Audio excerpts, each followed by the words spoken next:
Good afternoon, my dear brothers and sisters in Christ. As we continue our journey on the 25th week in Ordinary Time, and today we celebrate the memorial of Saint Cosmas and Damian, pareho po sila mga martir. My dear brothers and sisters, in our reflection today, as we gather as one family, it is very natural for us to judge others based on our impressions.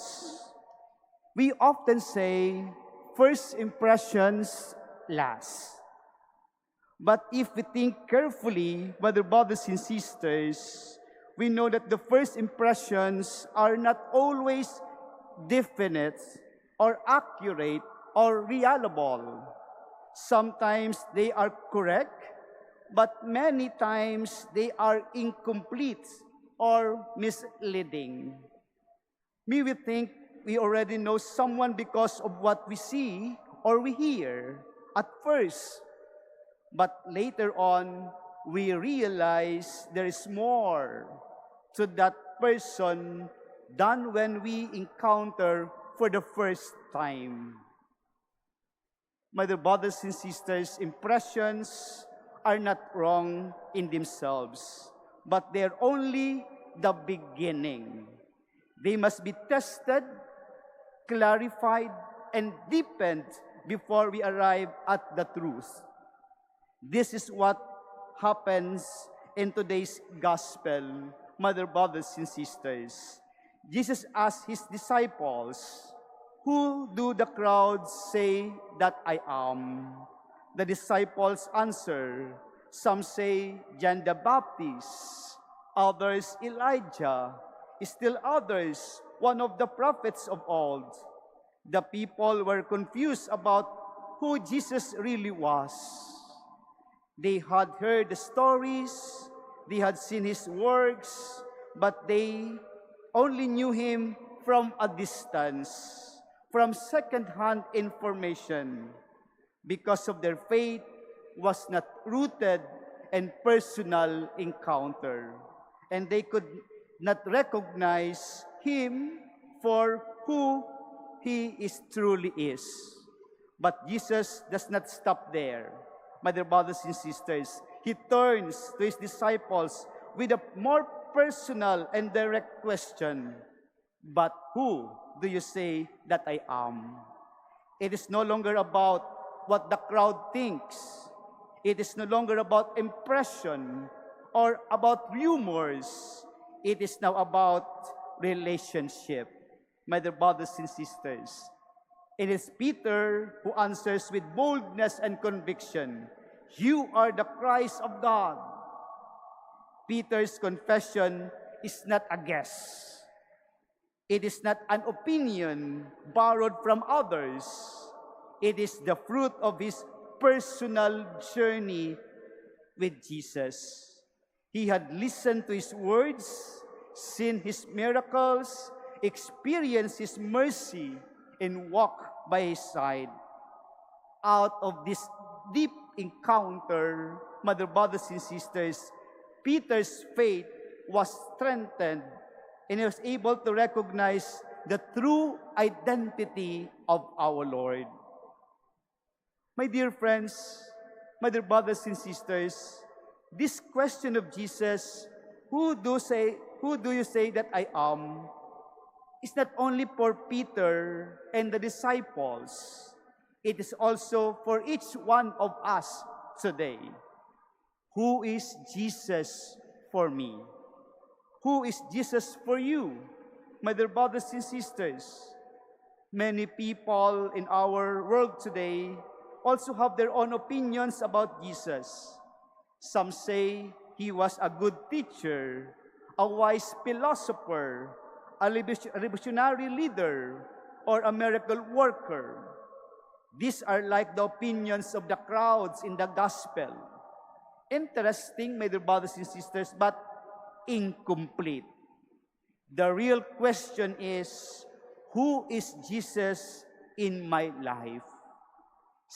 Sino si Jesus sa aking buhay ngayon?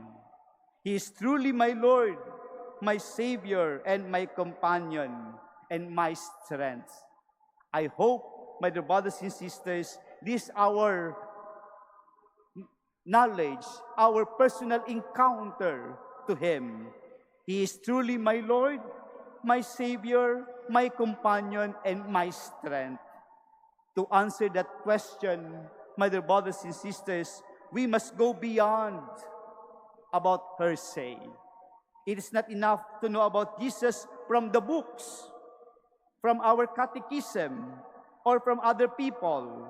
We need to know Him personally through our personal prayer. Through our personal prayer. Through our sacraments that we have, that we receive.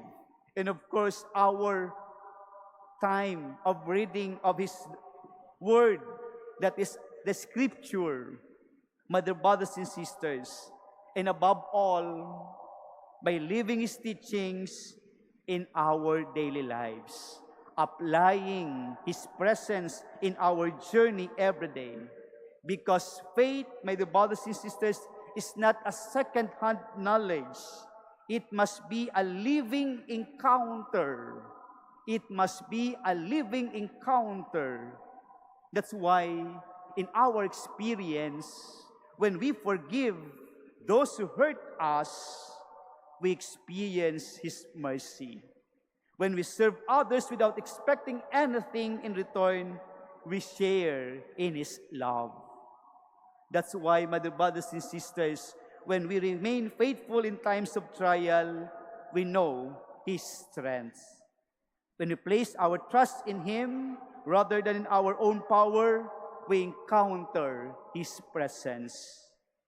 It is in ordinary but faithful moments that Jesus reveals Himself to us, my dear brothers and sisters. And little by little, like Peter, we come to confess with our lives that Jesus indeed the Christ, the Son of the living God. So, my dear brothers and sisters, let us take time today to reflect. Who is Jesus for me? Again, this question is very personal to answer. Not for my parents, not for our neighbors, not even for the church in general, but for me personally. Let us pray, Father, brothers and sisters, for the grace to deepen our relationship with Him, so that our answer will not come from our lips, but from our way we live each day. My dear brothers and sisters, may our faith be like Peter's, strong, personal, and rooted in the real encounter to our Lord. And may our lives bear witness to the world that Jesus is not just a name from history, but a living Lord who continues to walk with us always. Amen.